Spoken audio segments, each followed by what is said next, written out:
двигаетесь? Временной период какой? Очень долго, очень долго. Например, я 5 часов стою, вот где-то метров 50, наверное, проехал. Ну, на 3 машины где-то, ну, на 4 машины. Почему метров такая 100. низкая пропускаемость? Ну, говорят, что там вся рентген не работает.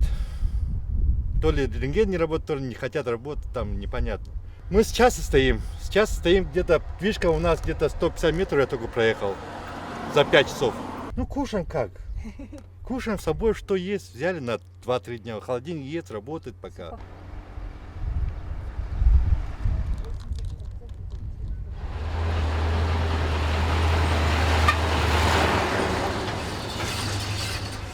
И вот с 9 часов утра, ну, машин, наверное, 60 уже прошло.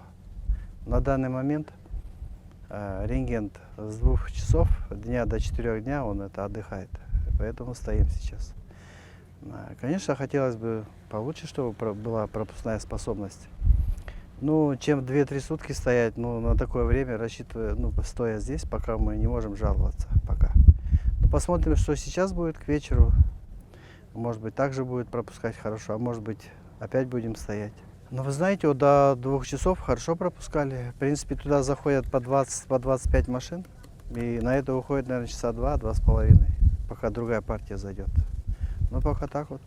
Сегодня просто почему так чуть-чуть побыстрее, потому что, наверное, легковых машин нету, пеших нету, потом маленьких машин грузовых нету. Поэтому только одни большие фуры стоят. Может быть, из-за этого так чуть-чуть получше хотя бы.